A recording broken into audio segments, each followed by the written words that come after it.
A Stone in My Hand, Chapter 14, The Funeral. The next day I think about Nasser's funeral, but I find my mind jumping to Father's funeral instead. If Father had died like Nasser, there would have been a funeral for him. We would have prepared it, and I find that I am preparing for it. All day long I am preparing food, clothes, words for the funeral that will not happen. I think that Hen and Mother are preparing too. I see them wiping tears from their faces at different moments when they think I won't notice. On the third day, the day of the funeral, I am numb, for I have already played out Father's funeral in my mind so many times.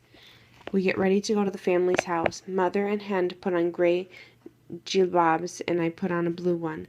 The coats are long and cover us. We look like all the other women mourners who are out in the streets. We are all walking towards Nasser's house. We turn the corner to Nasser Street, and I see a large white canopy tent stretched in front of the house. There are red and black streamers decorating the tent. These are two of the colors of the Palestinian flag. People have been arrested for having red, black, green, or white at a funeral. The men go to the tent, and I glance into it as we walk by. Hamid is sitting with the older men who are drinking tea. A large banner made of brown paper is hung up on the back of the tent.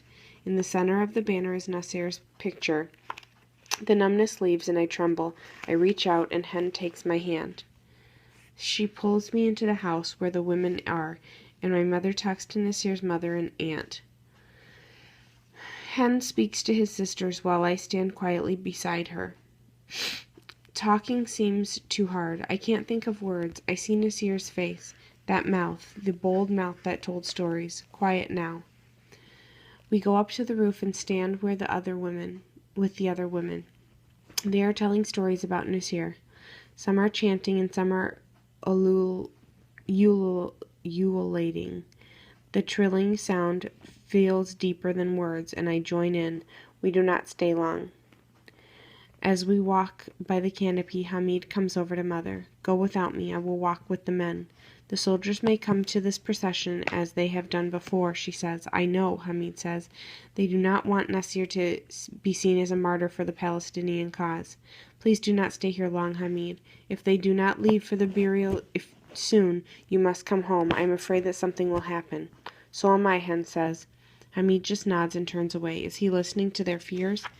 I can only look at him with eyes that say, please, please, Hamid, stay alive. But he will not even look at me as they leave, and then we leave. When we are home, I climb to the roof. Come, Abdo. Abdo flies to my hand, and I find Hamid as we watch the streets below.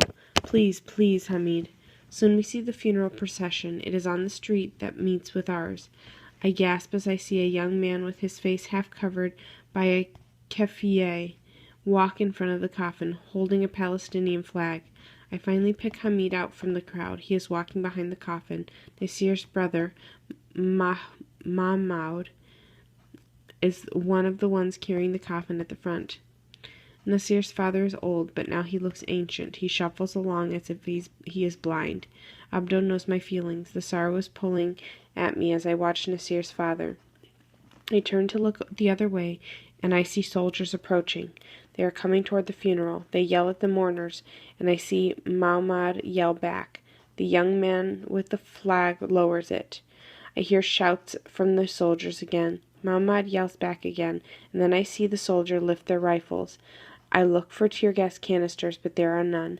The young man with the flag drops to the ground, and a moment later I hear a shot and see the coffin tilting forward.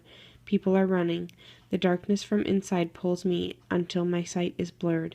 I sit down on the roof. The sound of wailing and yelling increases.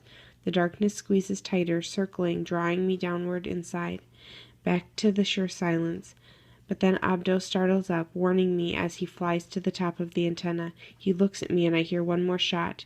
There is shouting in the house, and I pinch my arm fiercely and run downstairs into the light of the kitchen. I force out the words, soldiers shooting. We thought we heard a shot, Hen says, and then runs outside into the street. She leaves the door open, and I see her looking up and down. Mother yells, come back in here, at Hen, but Hen doesn't come back. Mother circles me with her arms. Breathe, she says, breathe deeply. I'm not sure if she's talking to me or to herself, but I do know that her arms are too tight. I push on her arms. Let me go, I say. She lets go, and we both fill our lungs. Hend runs back inside. Someone yelled down the street that Mahmoud was the one who was shot. He is dead. Mother gasps. Hend runs over, and the three of us hug. Then Hend says, I'm sure they will bury him right away because they are afraid the soldiers will take his body away like soldiers often do. And Hamid will stay until it is over, Mother says. God be with him. We sit huddled together on the sofa. We don't move or speak. I think we are all using our energy to keep our fears down inside. Only our bodies speak to one another. I feel the tremors in Hend's legs as they bump against mine. I tremble too, and then I pass my tremors on to Mother. And so we sit. After an hour or two, I don't know how long, Hamid comes inside. Nasir's brother, Mahmoud, was shot. He was carrying the coffin in the funeral march. He died too. He was buried in the clothes he was shot in. They are his martyr clothes. They went right into the cemetery. Mahmoud was placed in the grave with Nasir. The old man said the prayers and read the Quran. Hamid said, his voice is flat. This flatness scares me more than anything. These deaths have changed him. He turns and goes to bed. The rest of us follow. In the morning, Hamid says that he is going to Nasir's house to be with the family. Please don't, Hen whispers. Think of her, Hamid. Think of Mother. But he turns toward the door. Leave me be, he says with steel in his voice. I hear it, and I see it in his eyes. Mother must go to work, but Hen stays home with me. Now we sit and wait again. It is quiet. After a while, Hamid opens the door and slips in.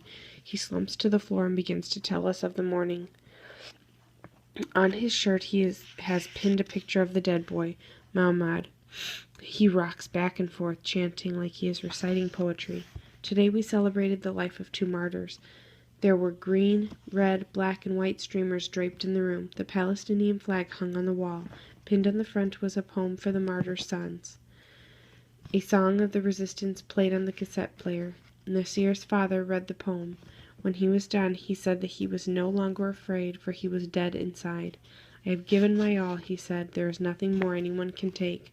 All of you could have been shot right there, Hen says, with the flag, the talk of martyrs, the Palestinian colors.